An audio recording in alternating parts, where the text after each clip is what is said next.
தமிழகத்தில் அடுத்த சட்டப்பேரவை தேர்தலில் பாஜக தலைமையில்தான் கூட்டணி அமையும் என அக்கட்சியின் மாநில துணைத் தலைவர் வி.பி. துரைசாமி கூறியிருப்பது விமர்சனத்திற்கு ஆளாகியுள்ளது. திமுகவிலிருந்து அண்மையில் பாஜகவில் இணைந்த வி.பி. துரைசாமி சென்னையில் பாஜக தலைமையகத்தில் செய்தியாளர்களை சந்தித்தார். அப்போது தமிழகத்தில் இனி திமுகவுக்கும் பாஜகவுக்கும் தான் போட்டி என்று கூறிய அவர் சட்டமன்ற தேர்தலில் பாஜக தலைமையிலேயே கூட்டணி அமையும் என்று குறிப்பிட்டார். டிஎம்கே வர்சஸ் ஏடிஎம்கே என்று போன வாரம் வரை நிலைப்பாடு இருந்தது. கடந்த சட்டமன்ற உறுப்பினர் மாண்புமிகு கு.க. செல்வம் சேர்ந்ததுக்கு பிறகு பிஜேபி வர்சஸ் டிஎம்கே என்ற நிலை மாறி இருக்கிறது. இது எங்களுக்கு வளர்ச்சி. நாங்கள் வேகமாக வளர்ந்து கொண்டிருக்கிறோம். எங்களை யார் அனுசரித்து செல்கிறார்களோ, நாங்கள் யார் பக்கம் இருக்கிறோமோ அந்த கூட்டணி வெல்லும், ஆட்சி அமைக்கும். தலைமையிலான கூட்டணி தலைமை நாங்க தான். பாஜக தலைமையிலான கூட்டணி தான். ஆமையா, நாங்க கவர்மெண்ட் ஆஃப் நேஷனல் பார்ட்டி. இந்த விவகாரம் அதிமுக பாஜக இடையே கூட்டணி அமைவதில் சிக்கல் ஏற்படுமா என்ற கேள்வி எழுந்துள்ள நிலையில், ஆனால் மாநில தலைவர் எல் முருகனோ அல்லது பாஜக தலைமையோ கூறியிருந்தால் மட்டுமே இது பற்றி தங்களால் கருத்து கூற முடியும் என அமைச்சர் ஜெயக்குமார் கூறியுள்ளார். அவர் அவங்க கட்சியில் ஜனநாயகம் இருக்கு, ஜனநாயக அடிப்படையில் எல்லாரும் எல்லா கருத்து சொல்லுவாங்க. அவர் சொன்ன கருத்து, அந்த கருத்துக்கு உடன்பாடு இல்லையான்றதெல்லாம் யார் டிசைட் பண்ணுறது? பிஜேபியினுடைய டெல்லியும் பிஜேபியினுடைய மாநில தலைமை. ஸோ அவங்க சொல்லிட்டோம், அதுக்கு பிறகு எங்களுடைய ரியாக்ஷனை நாங்கள் காண்கிறோம். அதே சமயம் நேற்று வரை மு.க. ஸ்டாலினை புகழ்ந்த வி.பி. துரைசாமி தற்போது எங்கேயோ சென்றிருப்பதாகவும் அவருக்கெல்லாம் பதில் கூற முடியாது என்றும் அதிமுகவின் துணை ஒருங்கிணைப்பாளர் கே.பி. முனுசாமி கூறியுள்ளார். நேற்று வரை திரு கருணாநிதியை புகழ்ந்தவர், நேற்று வரை திரு ஸ்டாலினை புகழ்ந்தவர், அதற்கு முன்பாக புரட்சி தலைவி அம்மாவை புகழ்ந்தவர், இன்று எங்கோ ஓடி இருக்கிறார். ஓடி இருக்கிற இடத்தில் தன்னை முகத்தை காட்டிக்கொள்வதற்காக இது போன்ற கருத்துக்களை எல்லாம் சொல்லிக் கொண்டிருக்கிறார். இந்த போன்ற கருத்துக்களுக்கு பத்திரிகையிலும் நீங்கள் முக்கியத்துவம் கொடுக்க வேண்டிய அவசியமில்லை. அதற்கு விளக்கமான பதிலும் எங்களை போன்றவர்கள் கொடுக்க வேண்டிய அவசியமில்லை என்பதை தெரிவித்துக் கொள்கிறேன். அதிமுகவுடன் கூட்டணி அமைக்காவிட்டால் பாஜகவுக்குத்தான் இழப்பு என அரசியல் விமர்சகர்களும் தேர்தலுக்கு முன்னர் இதுபோன்ற கருத்துக்கள் வெளியாவது சகஜம்தான் என்றும் மூத்த பத்திரிகையாளர்களும் கூறுகின்றனர். அதிமுக கூட்டணியை விட்டு விலகினால் அது பாஜகவுக்கு தான் ஒரு இழப்பை ஏற்படுத்துமே தவிர அதிமுகவுக்கு ஒரு பெரிய இழப்பை ஏற்படுத்தாது. இன்ஃபேக்ட் அதிமுக உடைய அப்பீல் கொஞ்சம் கூடக்கூடியதான் வாய்ப்பு இருக்கிறது, பாஜக இல்லாமல் அவர்கள் தேர்தலை சந்தித்தார்கள் என்றால். ஆனால் இதுல ஹிடன் மீனிங் என்னன்னா, மத்திய அரசினுடைய அழுத்தம், மத்திய பாஜகவினுடைய அழுத்தம் அதிமுக மீது வரக்கூடிய வாய்ப்பு இருக்கிறதோ அப்படிங்கிறது தான் ஒரு ஹிடனாக சொல்றாரோ, எச்சரிக்கிறாரோ அப்படிங்கிற கவலையை தவிர கூட்டணியை விட்டுட்டு போயிருவாங்க பாஜகன்னு அதிமுக பெருமளவுல அப்படி கவலைப்படுவாங்கன்னு நான் நினைக்கல. ஆனால் தமிழ்நாட்டில் அந்த அளவிற்கு பாஜக வளரவில்லை என்பதுதான் நிதர்சனமான உண்மை. இந்த அறிக்கை இந்த இரண்டு கட்சிகளுக்கு நடுவே, அதாவது அஇஅதிமுகவுக்கும் பாஜகவிற்கும் இடையே பிளவை ஏற்படுத்துமா என்றால் எனக்கு அவ்வாறான ஒரு நான் வைத்துக்கொள்ள முடியவில்லை. ஏனென்றால் இந்த மாதிரியான ஒரு அறிக்கைகள் தேர்தலுக்கு முன்பு வருவது என்பது இயற்கை. அதே சமயம் தமிழகத்தில் பாஜக வளர்ச்சி அடைந்துள்ளதை சுட்டிக்காட்டும் வகையிலேயே வி.பி. துரைசாமி கூறியிருப்பதாக தமிழக பாஜக தலைவர் எல் முருகன் குறிப்பிட்டுள்ளார். பாஜக வளர்ந்துட்டு இருக்குன்னு சொல்லியிருக்காரு. இதுல என்ன இருக்கு? பாஜக வளர்ந்துட்டு வந்துட்டு இருக்குன்னு சொல்றாரு. எனினும் சட்டப்பேரவை தேர்தலில் பாஜக மீண்டும் அதிமுகவுடன் கைகோர்க்குமா இல்லையா என்பது தேர்தல் வரை பொறுத்திருந்துதான் பார்க்க வேண்டும். சட்டமன்ற தேர்தலை யார் தலைமையில் சந்திப்பது என்று அதிமுக பாஜக இடையே முரண்பட்ட கருத்துக்கள் எழுந்துள்ள நிலையில் மதுரை கிழக்கு தொகுதியில் பாஜக போட்டியிட உள்ளதாக சுவர் விளம்பரங்கள் வரையப்பட்டுள்ளன. கூட்டணி தொகுதி பங்கீடு பேச்சுவார்த்தை எதுவும் தொடங்காத நிலையில் மதுரை கிழக்கு தொகுதியில் பாஜக போட்டியிடும் என அக்கட்சியினர் முன்கூட்டியே விளம்பரம் செய்ய தொடங்கியிருப்பது அதிமுகவினரிடையே அதிருப்தியை ஏற்படுத்தியுள்ளது. வரும் சட்டமன்ற தேர்தலில் திமுக மற்றும் பாஜக இடையேதான் போட்டி என்பது நகைப்புக்குரியது என திமுக எம்பி தயாநிதி மாறன் தெரிவித்தார். சென்னை மண்ணடியில் தனது தொகுதி நிதியில் இருந்து கழிவறை கட்டும் திட்டத்தை தொடங்கி வைத்த பின் செய்தியாளர்களிடம் பேசிய அவர், திமுக மத நல்லிணக்கத்திற்கான இயக்கம் என்றும் VP துரைசாமியின் விமர்சனத்திற்கு பதிலளிக்க விரும்பவில்லை என்றும் கூறினார். மத வெறியை தூண்டுகின்ற இயக்கம், மத வெறியை தூண்டி அரசியல் செய்கின்ற இயக்கம், அது தமிழகத்திலே கண்டிப்பாக வெற்றி பெறாது.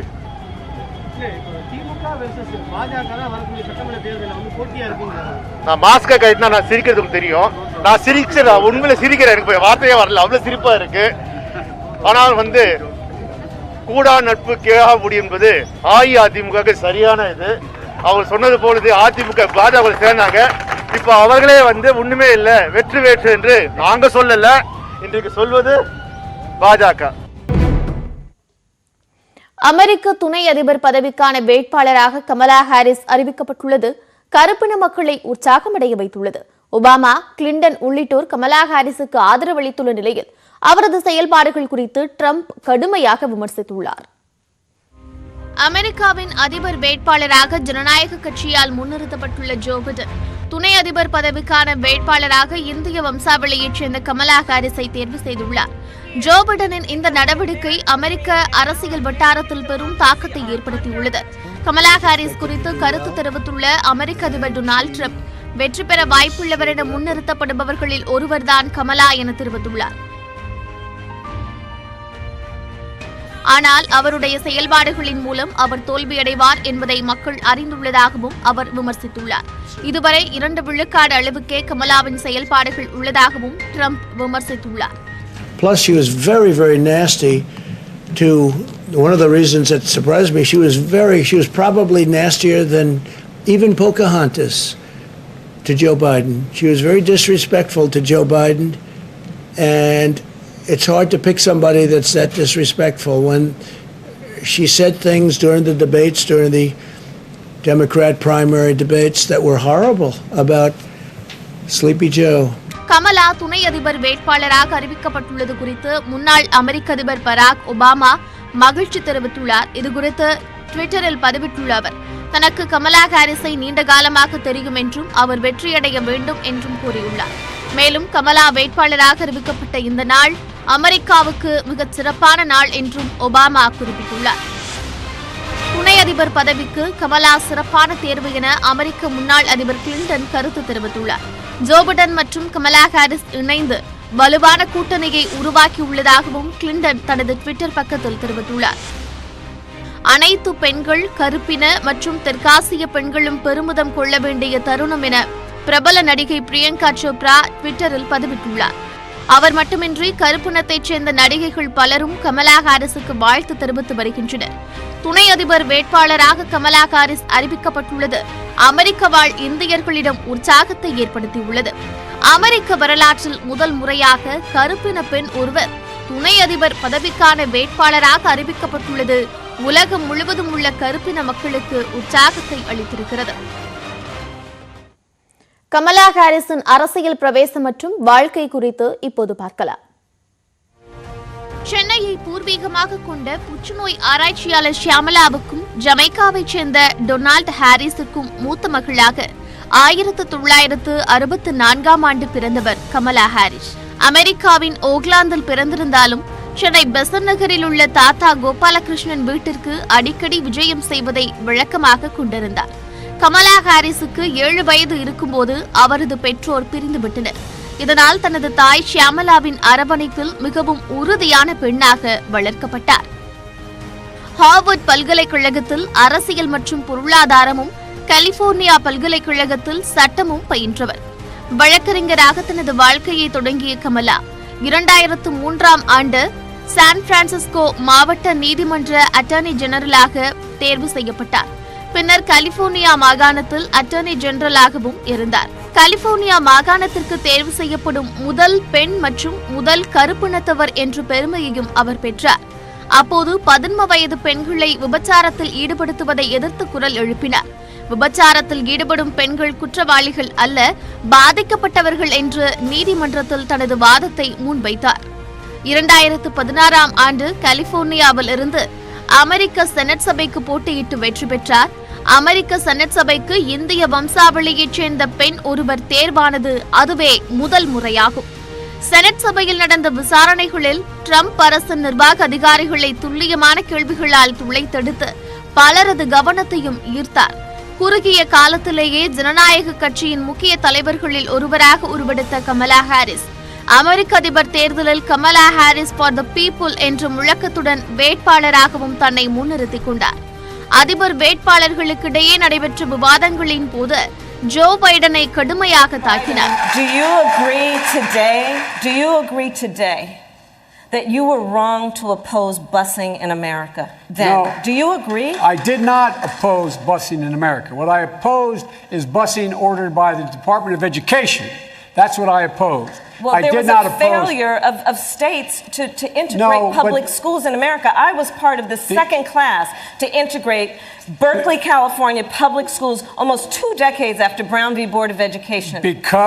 அதிபர் ட்ரம்ப் மீது புள்ளி விவரங்களோடு இவர் வைத்த குற்றச்சாட்டுகள் மக்கள் மத்தியிலும் இவருக்கான அலையை ஏற்படுத்தியது. ஜோ பைடனுக்கு கடுமையான நெருக்கடியை கொடுப்பார் என எதிர்பார்க்கப்பட்ட கமலா ஹாரிஸ் பொருளாதார சிக்கல்களால் தேர்தலிலிருந்து 2019ஆம் ஆண்டு டிசம்பர் மாதம் பின்வாங்கினார். அதிபர் வேட்பாளருக்கான பிரச்சாரங்களின் போது துணை அதிபராக ஒரு பெண்ணையே அறிவிப்பேன் என ஜோ பைடன் தெரிவித்திருந்தார். ஜனநாயக கட்சியின் உச்ச நட்சத்திரங்களான எலிசபெத் வாரன், வால் டெமிங்ஸ் உள்ளிட்ட பலரை நிராகரித்த ஜோ பைடன் கமலா ஹாரிஸை துணை அதிபர் வேட்பாளராக தேர்வு செய்துள்ளார்.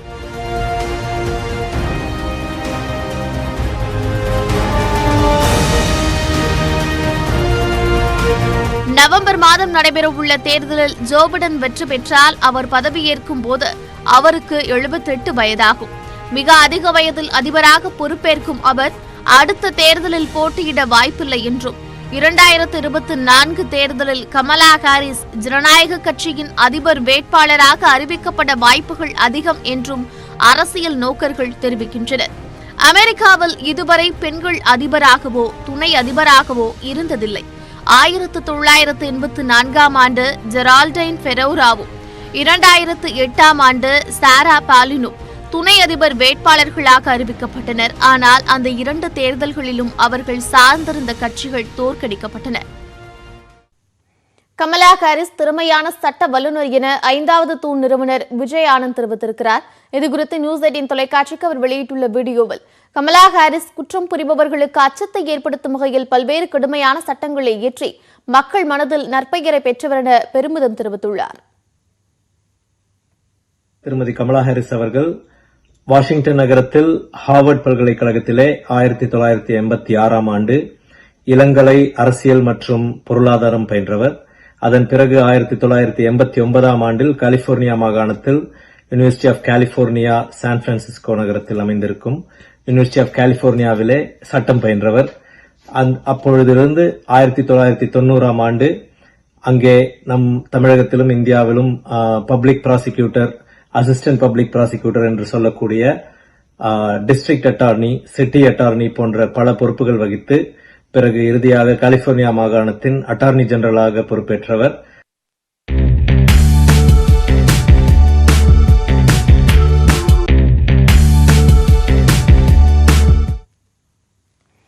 அமெரிக்க துணை அதிபர் வேட்பாளராக அறிவிக்கப்பட்ட கமலா ஹாரிஸ் நம்ம ஊருக்கார பொண்ணு என பல்வேறு தரப்பினரும் வாழ்த்து தெரிவித்து வருகின்றனர். சென்னைக்கும் கமலா ஹாரிஸுக்கும் உள்ள நெருங்கிய தொடர்பு குறித்து பார்க்கலாம். கமலா ஹாரிஸ் கடந்த ஆண்டு CNN-க்கு அளித்த பேட்டியில் சென்னைக்கும் தனக்கும் இடையான உறவு குறித்து பகிர்ந்து கொண்டுள்ளார். தன்னுடைய தாய் தனக்கும் தனது சகோதரி மாயாவிற்கும் இந்திய பண்பாடு குறித்து கற்றுக் கொடுத்துள்ளதாக கூறியுள்ளார். ஒவ்வொரு 2 ஆண்டுகளுக்கு ஒருமுறை இந்தியா செல்லும் போதும் தன் வாழ்க்கையில் மிகவும் தாக்கத்தை ஏற்படுத்தியவர்கள் தாய் மற்றும் தனது தாத்தா PV கோபாலன் என கமலா ஹாரிஸ் தெரிவித்துள்ளார்.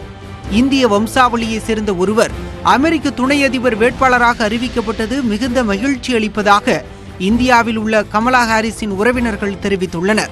கமலா ஹாரிஸ் மேம் உடைய அந்த VP கேண்டிடேட்டா செலக்ட் ஆயிருக்காங்க. சோ அத பத்தி நீங்க என்ன ஃபீல் பண்றீங்க? ரொம்ப சந்தோஷம். வெயிட் பண்ணிட்டு இருந்தோம், வருவோம்னு தெரியும், இருந்தாலும் வெயிட் பண்ணிட்டு இருந்தோம் அனௌன்ஸ்மெண்ட்க்கு. சோ ரொம்ப சந்தோஷமா இருக்கு. மேம் நீங்க அவங்கள பத்தி என்ன சொல்ல விரும்புறீங்க? கமலா ஹாரிஸ் மேம் இவ்ளோ பெரிய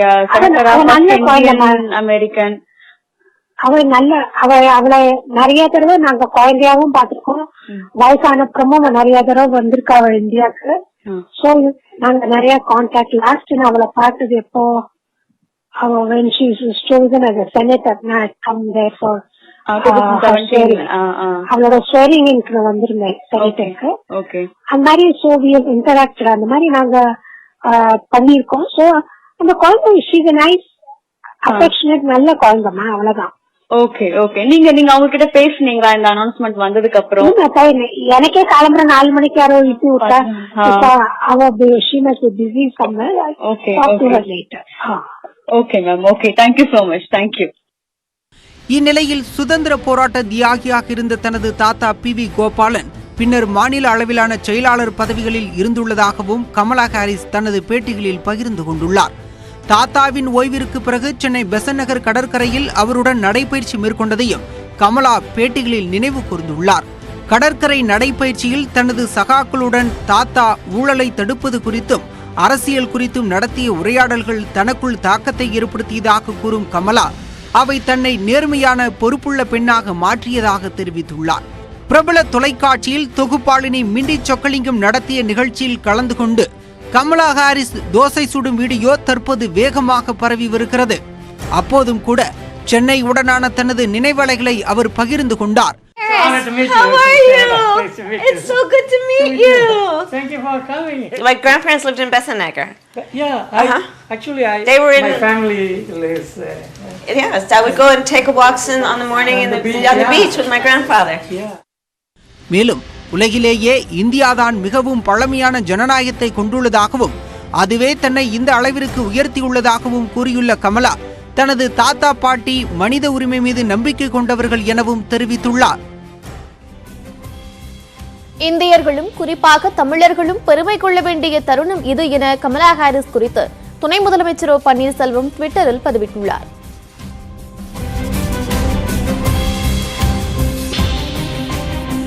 கமலா ஹாரிஸை துணை அதிபர் வேட்பாளராக ஜனநாயக கட்சியின் ஜோ பைடன் அறிவித்தது பெருமையான விஷயம் என திமுக MP கனிமொழி கூறியுள்ளார். இதுகுறித்து ட்விட்டரில் பதிவிட்டுள்ள அவர், இந்திய தமிழ் வம்சாவளியைச் சேர்ந்த கமலா ஹாரிஸுக்கு வாழ்த்துக்கள் என குறிப்பிட்டுள்ளார்.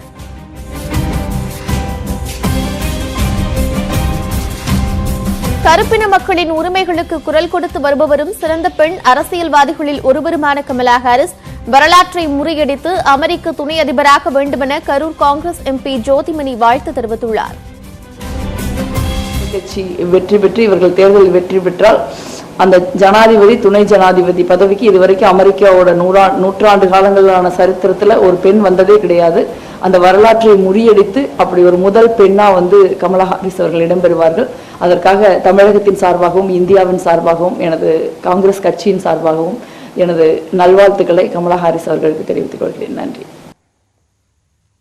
தமிழகத்தில் கொரோனாவால் பாதிக்கப்பட்டவர்களின் எண்ணிக்கை 3,14,000 கடந்துள்ளது. உயிரிழப்பு எண்ணிக்கை தொடர்ந்து உச்சத்தில் உள்ளது. சுகாதாரத்துறை வெளியிட்டிருக்கக்கூடிய செய்திக்குறிப்பில் தமிழகத்தில் ஒரே நாளில் புதிதாக 5,871 பேர் பாதிக்கப்பட்டுள்ளதாக கூறப்பட்டுள்ளது.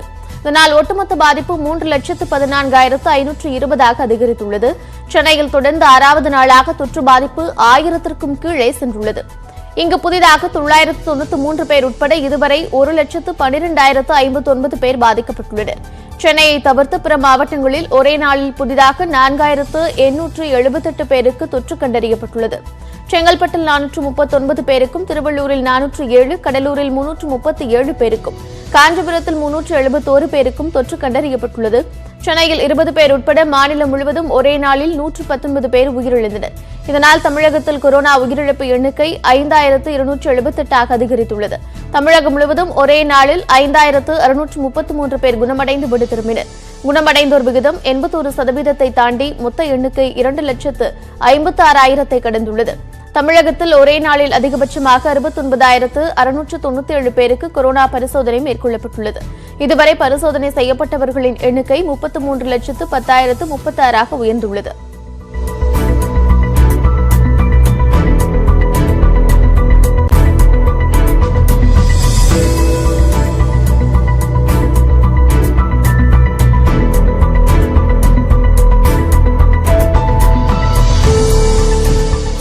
தமிழகத்தில் அனைத்து மாவட்டங்களிலும் கொரோனா தொற்று கண்டறியப்பட்டுள்ளது. சென்னையில் தொற்று குறைந்தாலும் உயிரிழப்பு அதிகரித்து வருகிறது. செங்கல்பட்டில் தொற்று எண்ணிக்கை 19,000-ஐயும், திருவள்ளூரில் 18,000-ஐயும் கடந்தது. கோவையில் மேலும் 294 பேருக்கு தொற்று உறுதியாகி பாதிப்பு எண்ணிக்கை 8,000-ஐ நெருங்கி வருகிறது. கடலூரில் மேலும் 339 பேரும், சேலத்தில் 217 பேரும் பாதிக்கப்பட்டுள்ளனர். புதுக்கோட்டையில் மேலும் 147 பேர் பாதிக்கப்பட்டிருக்கின்றனர். திண்டுக்கல்லில் இதுவரை 82 பேர் உயிரிழந்துள்ளனர். சிவகங்கையில் மேலும் 92 பேரும், திருப்பத்தூர், நாகையில் தலா 72 பேரும் பாதிக்கப்பட்டுள்ளனர். நீலகிரியில் தொற்று எண்ணிக்கை 1000-ஐ நெருங்கியது. தமிழகத்திலேயே பெரம்பலூரில் குறைந்தபட்சமாக இதுவரை 808 பேர் பாதிக்கப்பட்டுள்ளனர்.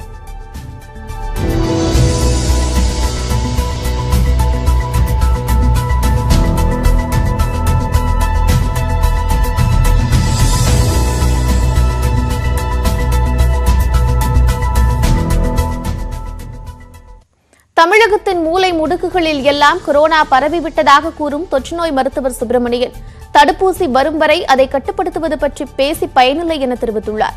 தற்போதைய நிலையில் உயிரிழப்புகளை கட்டுக்குள் வைப்பதே முக்கியம் எனவும் அவர் கூறியுள்ளார். எவ்வளவு கட்டுப்படுத்த முடியுங்கிறது தான் நம்ம பார்க்கணும். அது நல்ல அளவுக்கு கட்டுப்படுத்தி இருக்காங்க. அதுதான் முக்கியமான விஷயம். இப்போ அதோட வேகத்தை குறைக்கிறதுக்காக தான் இந்த லாக்டவுன் அதெல்லாம் செய்யறது. அது ஏற்கனவே எல்லா இடத்துலயும் பரவிடுது.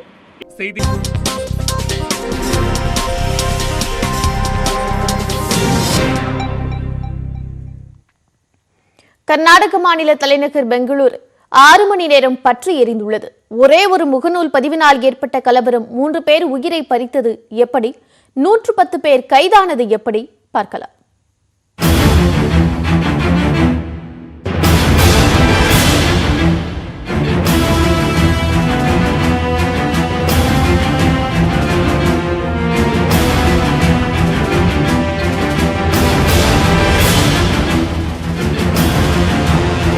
அமைதிக்கும் வேலை வாய்ப்புக்கும் புகழ்பெற்ற பெங்களூரு நகரம் செவ்வாய் இரவு 7 மணி முதல் நள்ளிரவு வரை 6 மணி நேரம் கலவரத்தில் சிக்கி போராடி உள்ளது.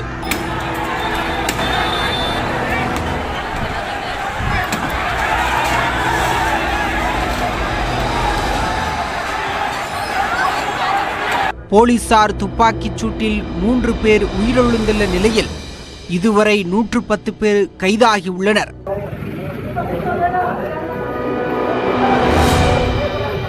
கலவரப் பகுதிகளில் போலீசார் குவிக்கப்பட்டுள்ளனர். நடந்தது என்ன?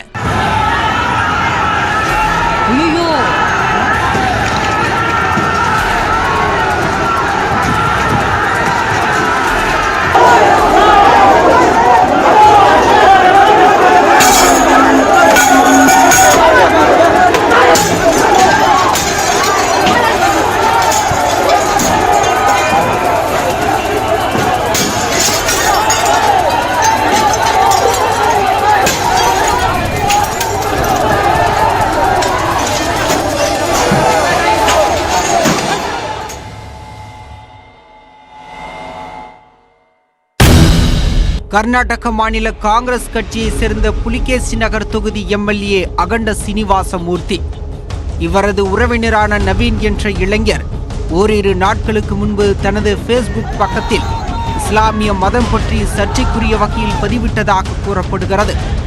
ஃபேஸ்புக்கில் அதற்கு கடும் எதிர்ப்பு எழுந்த நிலையில் உடனடியாக அந்த பதிவு அகற்றப்பட்டுவிட்டது.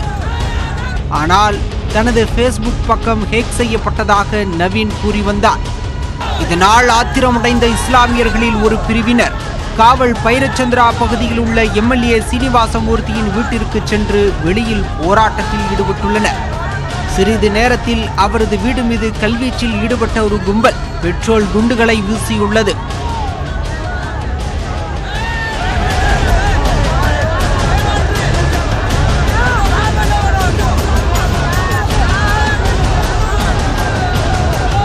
மேலும் அங்கிருந்த வாகனங்களுக்கு தீ வைத்தது. இந்த தகவல் உடனடியாக பெங்களூரு நகரம் முழுவதும் பரவிய நிலையில் மற்றொரு கும்பல் டிஜேஹள்ளி காவல் நிலையம் முன்பு முற்றுகையிட்டு அங்குள்ள இருசக்கர வாகனங்கள், கார்களை தீ வைத்து எரித்துள்ளது.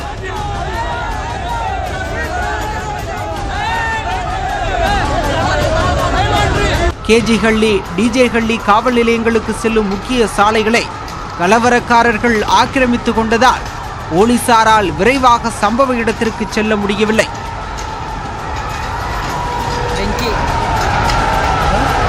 ஒரு வழியாக சம்பந்தப்பட்ட இடங்களுக்கு போலீசார் சென்ற பிறகு கலவரக்காரர்களை கலைந்து செல்லுமாறு ஒலிபெருக்கி மூலம் அறிவித்தனர். ஆனால் அவர்கள் கேட்காததால் போலீசார் துப்பாக்கிச் சூடு நடத்தியுள்ளனர். இதில் 3 பேர் பலியாகியுள்ளனர். கலவரம் தொடர்பாக இதுவரை 110க்கும் மேற்பட்டோர் கைது செய்யப்பட்டுள்ளனர். கலவரத்தில் நடந்த தாக்குதலில் காவல்துறையினர் உட்பட 60க்கும் மேற்பட்டோர் காயமடைந்துள்ளனர். கலவர பகுதிகளில் போலீசார் பெரும் எண்ணிக்கையில் குவிக்கப்பட்டதால் 6 மணி நேரத்தில் நிலைமை கட்டுக்குள் வந்துள்ளது.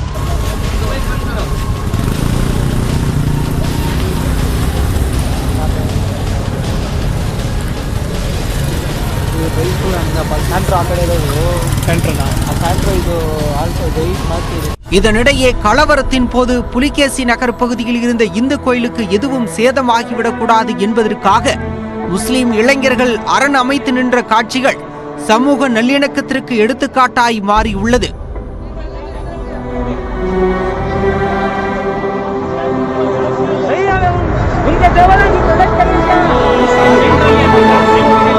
முகநூல் பதிவு விவகாரம் மதக்கலவரமாக மாறிவிடக்கூடாது என்பதற்காக கோயிலின் முன்பு அரண் அமைத்து நின்றதாகவும் அவர்கள் தெரிவித்துள்ளனர்.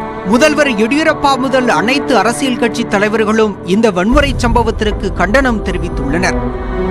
எனினும் பெங்களூருவில் சமீப காலத்தில் இதுபோன்ற ஒரு வன்முறை சம்பவம் நடந்ததில்லை என்பதால் அந்நகர மக்கள் பெரும் அச்சத்தில் ஆழ்ந்துள்ளனர். கேஜிஹள்ளி, டிஜேஹள்ளி, பாரதி நகர், புலிகேசி நகர், பனஸ்வாடி காவல் நிலையங்களில் முழு ஊரடங்கு உத்தரவு பிறப்பிக்கப்பட்டுள்ளது.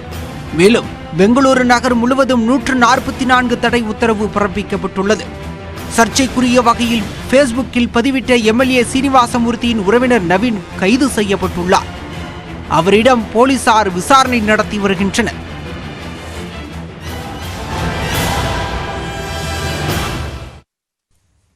தொடர்ந்து விரைவுச் செய்திகளை பார்க்கலாம். சென்னை மணலி துறைமுகத்தில் சரக்கு பெட்டக நிலையத்தில் சேமித்து வைக்கப்பட்டிருந்த அமோனியம் நைட்ரேட் முழுவதும் 15 கண்டெய்னர்கள் மூலம் ஹைதராபாத்திற்கு அனுப்பி வைக்கப்பட்டன. கடந்த சில நாட்களுக்கு முன் லெபனான் நாட்டில் பெய்ரூட் நகரில் அமோனியம் நைட்ரேட் வேதிப்பொருள் வெடித்ததில் 100கணக்கானோர் உயிரிழந்தனர். அதன் தொடர்ச்சியாக சென்னை மணலி துறைமுகத்தில் இருப்பு வைக்கப்பட்டிருந்த 740 டன் அமோனியம் நைட்ரேட்டை பாதுகாப்பு கருதி அப்புறப்படுத்த நடவடிக்கை எடுக்கப்பட்டது.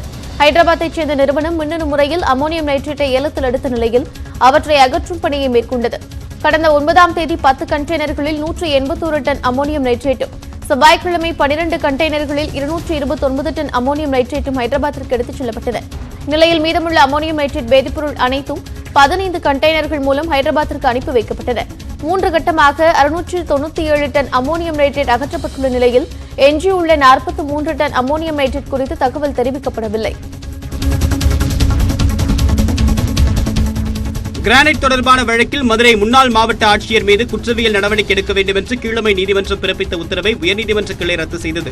மதுரையில் தனியார் நிலத்தில் உள்ள கிரானைட் கற்களை சட்டவிரோதமாக வெட்டி எடுத்ததாக PR பழனிசாமி, அவரது மகன் சுரேஷ்குமார் உட்பட 3 பேர் மீது அப்போதைய மாவட்ட ஆட்சியர் அன்சுல் மிஸ்ரா கடந்த 2013ஆம் ஆண்டு மேலூர் குற்றவியல் நீதிமன்றத்தில் வழக்கு தொடுத்தார். எனினும் 2016ஆம் ஆண்டு மேலூர் நீதிமன்ற நீதிபதி மகேந்திர பூபதி வழக்கில் இருந்து 3வரையும் விடுதலை செய்தார். மேலும் ஆதாரம் இல்லாமல் மாவட்ட ஆட்சியர் அன்சுல் மிஸ்ரா மற்றும் அரசு வழக்கறிஞர் வழக்கு தொடர்ந்ததாகவும் அதனால் இருவர் மீதும் குற்றவியல் நடவடிக்கை எடுக்க வேண்டும் என்றும் தமிழக அரசுக்கு நீதிபதி பரிந்துரை செய்தார். இதற்கு அதிருப்தி தெரிவித்து உயர்நீதிமன்ற மதுரை கிளையில் தமிழக அரசு மேல்முறையீடு செய்தது. இந்த வழக்கு நீதிபதி புகழேந்தி முன்பு இன்று விசாரணைக்கு வந்தது. அப்போது கீழமை நீதிமன்றம் பிறப்பித்த அனைத்து உத்தரவுகளை ரத்து செய்வதாக குறிப்பிட்டார். இது தொடர்பான வழக்கை கனிம வளம் குறித்து விசாரிக்கும் நீதிமன்றத்திற்கு மாற்றி நீதிபதி புகழேந்தி வழக்கை 2 மாதத்திற்குள் முடிக்க வேண்டும் என்றும் உத்தரவிட்டார். 2020ஆம் ஆண்டின் சிறந்த புலனாய்வுக்கான மத்திய உள்துறை அமைச்சகத்தின் விருதுக்கு தமிழகத்தைச் சேர்ந்த 6 காவலர்கள் தேர்வு செய்யப்பட்டுள்ளனர். குற்ற வழக்குகளை சிறப்பாக புலனாய்வு செய்யும் காவலர்களுக்கு 2018ஆம் ஆண்டு முதல் மத்திய உள்துறை அமைச்சகத்தின் சார்பில் விருது வழங்கப்படுகிறது. இந்நிலையில் இந்த ஆண்டுக்கான விருதுக்கு நாடு முழுவதிலும் இருந்து 121 பேர் தேர்வு செய்யப்பட்டுள்ளனர். தமிழகத்தைச் சேர்ந்த பெண் காவல் ஆய்வாளர்கள் ஜான்சிராணி, சந்திரகலா, கலா, கவிதா, பொன்னம்மாள் மற்றும் வினோத்குமார் ஆகியோர் தேர்வு செய்யப்பட்டுள்ளனர். வளிமண்டல மேலடுக்கு சுழற்சி காரணமாக அடுத்த 24 மணி நேரத்தில் நீலகிரி கனமழைக்கு வாய்ப்பிருப்பதாக சென்னை வானிலை ஆய்வு மையம் தெரிவித்திருக்கிறது. இது தொடர்பாக வெளியிட்டுள்ள செய்திக்குறிப்பில் கோவை, கடலூர், விழுப்புரம் உள்ளிட்ட 7 மாவட்டங்களில் ஓரிரு இடங்களில் மிதமான மழையும், சென்னை, திருவள்ளூர், வேலூர் உள்ளிட்ட 6 இடங்களில் ஓரிரு பகுதிகளில் லேசான மழை பெய்யக்கூடும் எனவும் தெரிவிக்கப்பட்டுள்ளது. கடந்த 24 மணி நேரத்தில் அதிகபட்சமாக நீலகிரி பந்தலூரில் 11 சென்டிமீட்டர் மழையும், கோவை வால்பாறை வட்டாட்சியர் அலுவலகம் உள்ள பகுதிகளில் 9 சென்டிமீட்டர் மழையும் பதிவாகியுள்ளது. பலத்த காற்று காரணமாக வரும் 16ஆம் தேதி மத்திய மேற்கு வங்கக்கடல், மத்திய கிழக்கு மற்றும் வடகிழக்கு அரபிக்கடல் பகுதிகளுக்கு மீனவர்கள் செல்ல வேண்டாம் என்ற எச்சரிக்கை விடுக்கப்பட்டுள்ளது.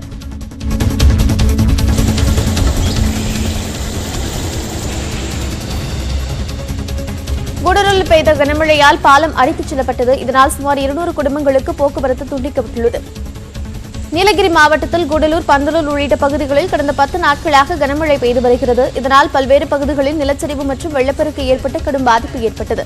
இந்நிலையில் அப்பகுதிகளில் கடந்த 2 நாட்களாக மழைப்பொழிவு சற்று குறைந்திருந்த நிலையில் இன்று மீண்டும் கனமழை பெய்து வருகிறது. இதன் காரணமாக புளியம்பாறை ஆற்றில் ஏற்பட்ட வெள்ளப்பெருக்கில் பாலம் அடித்துச் செல்லப்பட்டது.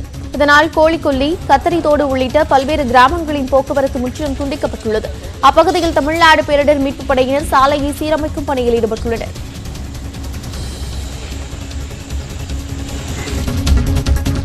திமுகவிலிருந்து மேலும் பலர் பாஜகவுக்கு வருவார்கள் என அக்கட்சியிலிருந்து அண்மையில் விலகிய VP துரைசாமி கூறியுள்ளார். சென்னை கமலாலயத்தில் செய்தியாளர்களை சந்தித்த அவர் இதனை தெரிவித்தார். அதெல்லாம் நாங்கள் நாகரிகம் கருதி சொல்ல மாட்டோம். நிரம்ப பேர் வருவாங்க, நீங்களே ஆச்சரியப்படுவீங்க, அவங்க அதிர்ச்சிக்கு உள்ளாவாங்க. இதனிடையே திமுகவில் பதவிகள் வழங்காததால் மூத்த நிர்வாகிகள் அதிருப்தியில் இருப்பதாக முன்னாள் மத்திய அமைச்சர் தளகிரி கூறியுள்ளார். நியூஸ் 18 தொலைக்காட்சிக்கு தொலைபேசி வாயிலாக இதனை அவர் தெரிவித்தார். சார், இப்ப நம்ம அந்த திமுக மூத்த நிர்வாகிகள் எல்லாம் அதிருப்தியில இருக்காங்கன்னு சொல்லி நீங்க சார் கேள்விப்பட்டிருக்கேன். நீங்க சொல்லி நீங்க சீனியர்ஸ் எல்லாம் வெளியில வந்துருவாங்க அப்படின்ற மாதிரி. ஆமா, அது நடக்கதான் செய்யும். இப்ப அதே மாதிரி நிறைய துறைமுகங்கள்ட்ட நிறைய பேர் அதிருப்தியில இருக்காங்க, எல்லாரும் வெளியில வர போறாங்க. எல்லாம் பதவி தானுங்க, பதவியில தான் எல்லாம் பதவி இல்லாதனால இன்னொரு இடத்துக்கு போறாங்க அப்படின்ற பதவி இன்னும் கிடையாது. எல்லாமே பல காரணங்கள் இருக்கும், என்னன்னு தெரியல. நான் தலையிடுறது கிடையாது. அதான் அவங்க எல்லாருமே என்ன சொல்றாங்க சார், உதயநிதி ஸ்டாலின் வந்த பின்னாடி தான் இந்த அவங்களுக்குள்ள மனசங்கடங்கள் வருது அப்படிங்கிற ஒரு விஷயத்த சொல்றாங்க. எனக்கு அதெல்லாம் தெரியாது, உண்மையில தெரியாது. நான் யார்கிட்ட கேட்கறது கிடையாது. ஒன்றும் 5-6 மாசம் ஆச்சு இல்லைங்க, யாரையும் பாக்குறது கிடையாது. இல்ல இதே நிலைமையில போனா திமுக என்ன நிலைமையில போய் நிற்கும் சார்? சரி, அப்புறம் நீங்க பாருங்களேன், இப்போ எப்படி இருக்குன்னு சொல்றீங்க, அப்புறம் ஆஃப்டர் எலெக்ஷன் எப்படி இருக்க போதும். அப்புறம் ரிப்பீட் ஆகணும், அப்புறம் நிறைய ப்ராப்ளம் ஆகும். மணல் கடத்தல் தொடர்பாக எத்தனை வழக்குகள் பதிவு செய்யப்பட்டுள்ளன என தூத்துக்குடி மாவட்ட ஆட்சியர் பதில் மனு தாக்கல் செய்ய உயர்நீதிமன்ற மதுரை கிளை உத்தரவிட்டுள்ளது. தூத்துக்குடி மாவட்டம் உடன்குடியில் நீதிமன்ற உத்தரவை மீறி மணல் கடத்தல் நடைபெறுவதை தடுக்க கோரிய மனு உயர்நீதிமன்ற மதுரை கிளையில் விசாரணைக்கு வந்தது. அப்போது இந்த வழக்கில் தலைமைச் செயலாளர், தொழில்துறை முதன்மைச் செயலாளரை எதிர்மனுதாரராக சேர்க்க நீதிபதிகள் உத்தரவிட்டனர். மணல் கடத்தல் தொடர்பாக இதுவரை எத்தனை வழக்குகள் பதிவு செய்யப்பட்டுள்ளன, அந்த வழக்குகளின் விசாரணை நிலை என்ன என்று பதில் மனு தாக்கல் செய்ய ஆணை பிறப்பித்தனர். மேலும் நீதிமன்றத்தின் பொறுமையை சோதிக்க வேண்டாம் என்று காட்டமாக கூறிய நீதிபதிகள் வழக்கு விசாரணையை அடுத்த மாதம் 8ஆம் தேதிக்கு ஒத்திவைத்தனர்.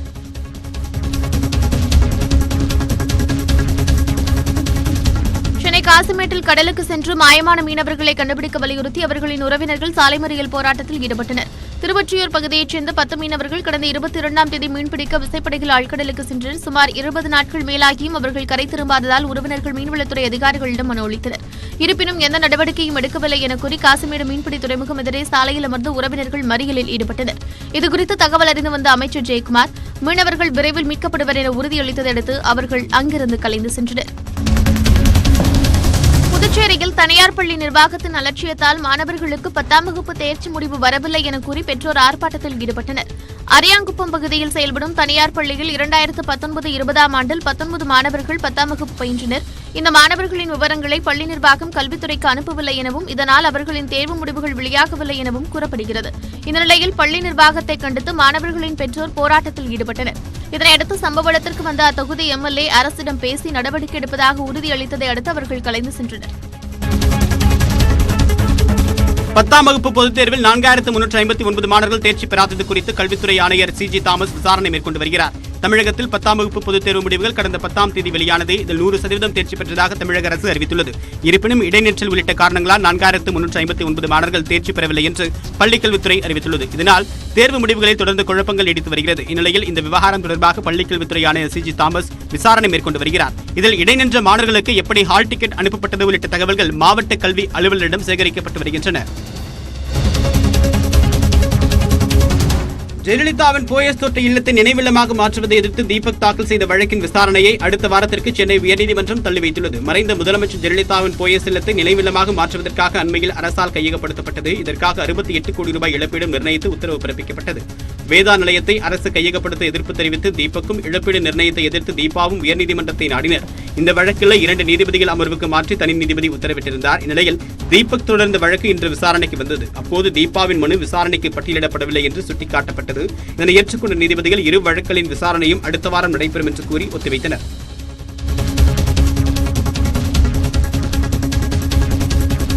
குடியரசு முன்னாள் தலைவர் பிரணாப் முகர்ஜியின் உடல்நிலை தொடர்ந்து கவலைக்கிடமாக இருப்பதாக ராணுவ மருத்துவமனை நிர்வாகம் தெரிவித்துள்ளது. பிரணாப் முகர்ஜி தனது இல்லத்தில் ஞாயிற்றுக்கிழமை இரவு தவறி விழுந்ததில் தலைப்பகுதியில் காயம் ஏற்பட்டது. இதையடுத்து டெல்லியில் உள்ள ராணுவ மருத்துவமனையில் அனுமதிக்கப்பட்ட அவருக்கு மூளையில் ரத்த அடைப்பு ஏற்பட்டது கண்டறியப்பட்டு அறுவை சிகிச்சை மேற்கொள்ளப்பட்டது. தொடர்ந்து 3வது நாளாக சிகிச்சை அளிக்கப்பட்டு வரும் நிலையில் அவரது உடல்நிலை தொடர்ந்து கவலைக்கிடமாக இருப்பதாகவும் செயற்கை சுவாசம் அளிக்கப்பட்டு வருவதாகவும் மருத்துவமனை அறிக்கையில் தெரிவிக்கப்பட்டுள்ளது. இதனிடையே பிரணாப் முகர்ஜியின் மகள் அர்மிஷ்தா முகர்ஜி வெளியிட்டுள்ள ட்விட்டர் பதிவில் தனது தந்தைக்கு கடவுள் நல்வழி காட்டுவார் என்றும் என்ன நடந்தாலும் அதனை ஏற்கும் சக்தியை தனக்கு அளிப்பார் என்று நம்புவதாகவும் உருக்கமாக பதிவிட்டுள்ளார். இலங்கையில் பிரபல தாதாவான அங்குடலொக்கா உயிரிழந்த வழக்கில் தொடர்புடைய 3 பேரை 3 நாட்கள் சிபிசிஐடி காவலில் எடுத்து விசாரிக்க கோவை தலைமை குற்றவியல் நீதிமன்றம் அனுமதி அளித்துள்ளது. அங்குடலொக்கா சந்தேகத்திற்கிடமான வகையில் அண்மையில் கோவையில் உயிரிழந்தார். லொக்காவின் காதலி அமானி தாஞ்சி, வழக்கறிஞர் சிவகாம சுந்தரி, தியானேஸ்வரன் ஆகியோரை சிபிசிஐடி அதிகாரிகள் தற்போது விசாரித்து வருகின்றனர். இலங்கையையே கலக்கி வந்த தாதா அங்குடலொக்கா அண்மையில் பிரதீப் சிங் என்ற பெயரில் கோவையில் தங்கியிருந்த போது உயிரிழந்தார். அவரின் மரணத்தில் சந்தேகம் உள்ளதால் அது பற்றி விசாரிக்க 3 பேரை சிபிசிஐடி அண்மையில் கைது செய்தது குறிப்பிடத்தக்கது.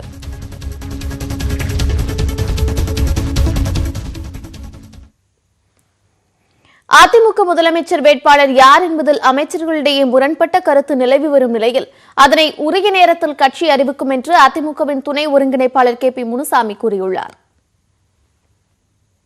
கட்சியிலும் ஆட்சியிலும் இரட்டை தலைமை கொண்டுள்ள அதிமுக அடுத்த தேர்தலில் யாரை முதலமைச்சர் வேட்பாளராக முன்னிறுத்தப் போகிறது என்ற எதிர்பார்ப்பு எழுந்து வருகிறது.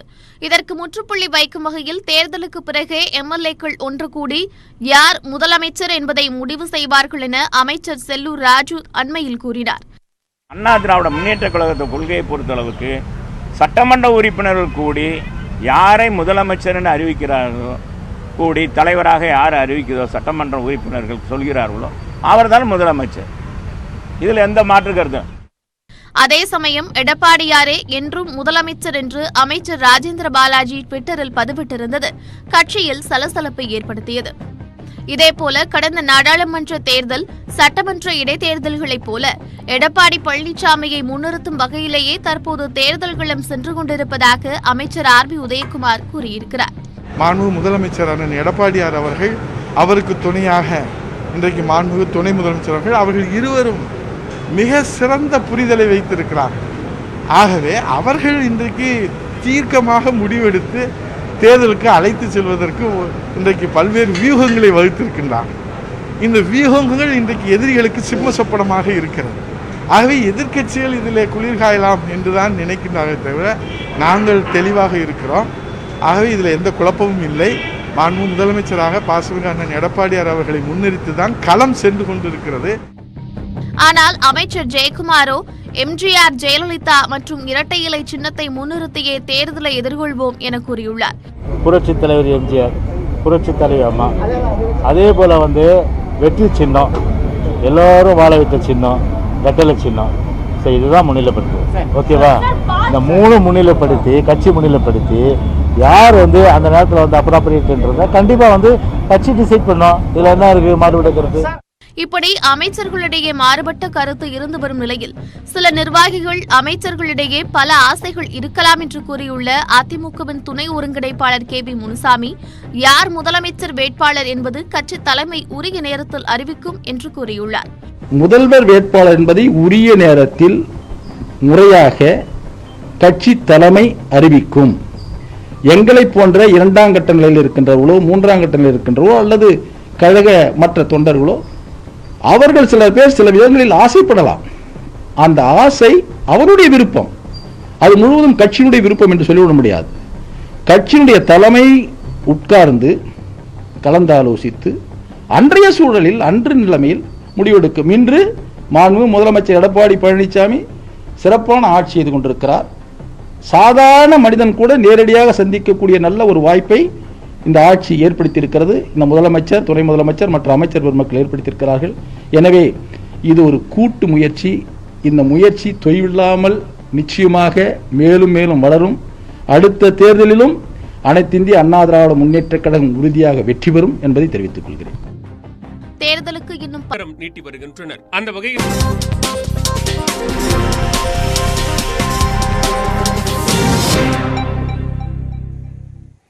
சீனாவுடனான பிரச்சனையை மத்திய அரசு சிறப்பாக கையாண்டு வருவதாக பொதுமக்கள் கருத்து தெரிவித்துள்ளனர். இது தொடர்பாக நியூஸ் 18 நடத்திய கருத்து கணிப்பில் சீன தயாரிப்பு பொருட்களை வாங்குவதை நிறுத்திக் கொண்டதாக பெரும்பாலானோர் தெரிவித்துள்ளனர். லடாக் எல்லையில் சீன ராணுவத்தின் அத்துமீறலை தொடர்ந்து இந்தியா சீனா இடையே மோதல் போக்கு நீடித்து வருகிறது. இந்நிலையில் சீனா குறித்து மக்களின் மனநிலையை அறிய பிபிள்சேவுடன் இணைந்து நியூஸ் 18 கருத்து கணிப்பை நடத்தியுள்ளது. அதில் சீனாவுக்கு எதிரான நிலைப்பாட்டில் மக்கள் இருப்பது தெளிவாகியுள்ளது. அதாவது கொரோனா பரவலை தொடர்ந்து தங்களுக்கு சீனாவுக்கு எதிரான நிலைப்பாடு ஏற்பட்டுள்ளதாக 79% மக்கள் தெரிவித்துள்ளனர். அதிலும் திட்டமிட்டே கொரோனாவை சீனா பரப்பியுள்ளதாக பெரும்பாலானோர் தெரிவித்துள்ளனர். கொரோனா மற்றும் எல்லை பிரச்சினையை தொடர்ந்து வர்த்தகத்தில் சீனாவை சார்ந்திருப்பதை குறைத்துக் கொள்ள வேண்டும் என்று 77% மக்கள் தெரிவித்துள்ளனர். கொரோனாவிலிருந்து உலகின் கவனத்தை திசை திருப்பவே எல்லை பிரச்சினையை சீனா உருவாக்கியுள்ளதாக 48% மக்கள் குறிப்பிட்டுள்ளனர். மேலும் சீனா மீதான தங்களது நிலைப்பாடு மாறியிருப்பதாக பெரும்பாலானோர் தெரிவித்துள்ளனர். இந்திய நிறுவனங்களில் சீனாவின் முதலீட்டுக்கு தடை விதிக்க வேண்டும் என்று 34% பேரும், பெருமளவில் குறைக்க வேண்டும் என்று 21% பேரும் கருதுகின்றனர். சீன செயலிகளுக்கு மத்திய அரசு விதித்துள்ள தடைக்கு 68% மக்கள் வரவேற்பு தெரிவித்துள்ளனர். உலகமே அமெரிக்கா மற்றும் சீனா தலைமையில் 2 பிரிவுகளாக பிரிந்துள்ள சூழலில் அமெரிக்காவுடன் இந்தியா சேர வேண்டும் என்பது பெரும்பான்மை இந்தியர்களின் கருத்தாக உள்ளது. அதே நேரம் நடுநிலை வகிக்க வேண்டும் என்று 31% பேர் விரும்புகின்றனர். சீனாவிடம் எதிர்ப்பை பதிவு செய்வதற்காக சீன பொருட்களை வாங்குவதை நிறுத்திவிட்டதாக 51% மக்கள் தெரிவித்துள்ளனர். கொரோனா கட்டுக்குள் வந்த பின்பு சீனாவால் உலக நாடுகளுக்கு அச்சுறுத்தல் ஏற்படும் என்பது 34% மக்களின் கருத்தாக உள்ளது. அதே நேரம் இந்தியாவுக்கு பாதிப்பு இருக்கும் என்று 31% இந்தியர்கள் கருதுகின்றனர். கொரோனா மற்றும் எல்லையில் சீனாவின் அச்சுறுத்தலை இந்திய தலைமை சிறப்பாக எதிர்கொண்டுள்ளதாக 84% பேர் தெரிவித்துள்ளனர். அதில் அதிக நம்பிக்கை இருப்பதாக 56% பேரும், ஓரளவு நம்பிக்கை இருப்பதாக 28% பேரும் கருத்துக்களை பதிவு செய்துள்ளனர்.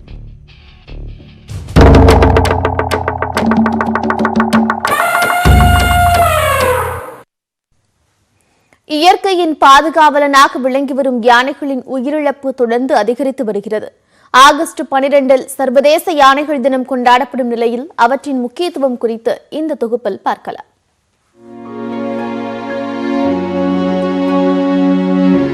தமிழகம் என்னும் பெருமை வாய்ந்த நிலப்பரப்பின் அடையாளங்களில் ஒன்றாக மேற்கு தொடர்ச்சி மலையும் அதன் காடுகளும் உள்ளன. அத்தகைய அடையாளத்திற்கே அடையாளமாக விளங்குபவை இங்குள்ள விலங்குகள்தான். அதிலும் ஒற்றை வார்த்தையில் விவரித்துவிட முடியாத பேரினம் யானை.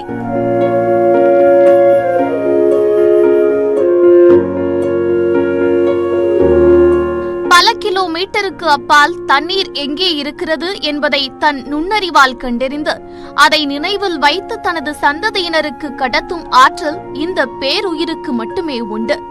சொட்டு நீர் இல்லாத பெருநிலத்தில் ஒரு யானையை விட்டுவிட்டால் சில ஆண்டுகளில் அதை பெரும் காடாக மாற்றி காட்டும் வல்லமை யானைக்கு உண்டு. வனத்தை மட்டுமின்றி அதில் வாழும் விலங்குகளை அழியாமல் பார்த்துக் கொள்வதிலும் யானைகளுக்கு பங்கு இருக்கிறது.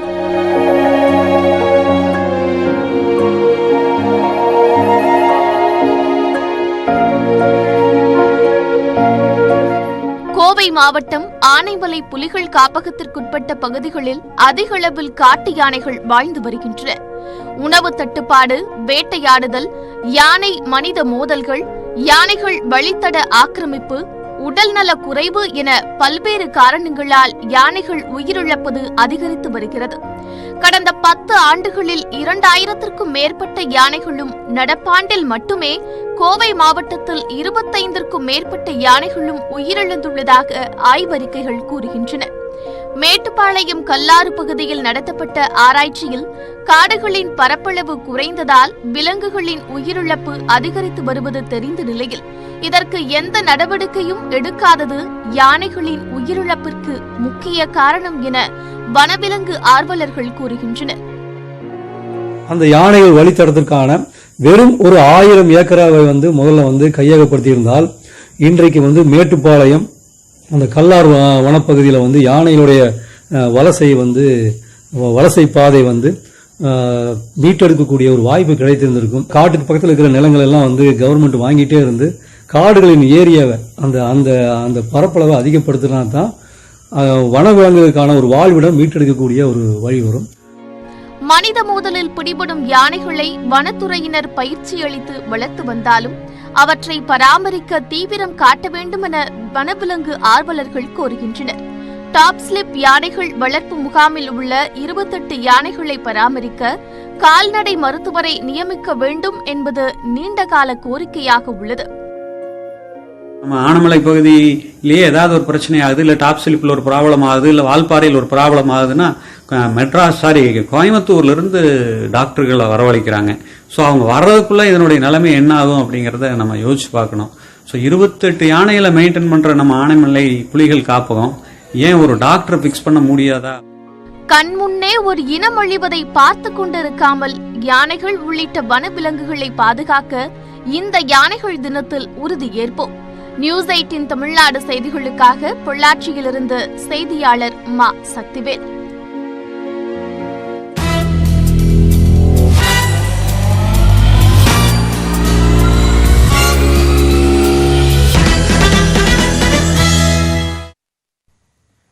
தங்கத்தின் விலை தொடர்ந்து அதிகரித்து வந்த நிலையில் கொரோனா மருந்து தொடர்பான தகவல்களால் விலை குறைய தொடங்கியுள்ளது. தினமும் புதிய உச்சங்களை பதிவு செய்து வந்த தங்கத்தின் விலை கடந்த 2 நாட்களாக சரிய தொடங்கியுள்ளது. புதன்கிழமை மாலை நிலவரப்படி சென்னையில் ஆபரண தங்கத்தின் விலை 1 கிராம் 138 ரூபாய் குறைந்து 5104 ரூபாயாகவும், சவரன் 1104 ரூபாய் குறைந்து 40,832 ரூபாயாகவும் உள்ளது. அதேபோன்று வெள்ளியின் விலை கிராம் 7 ரூபாய் 50 காசுகள் குறைந்து 75 ரூபாய் 30 காசுகளாக உள்ளது.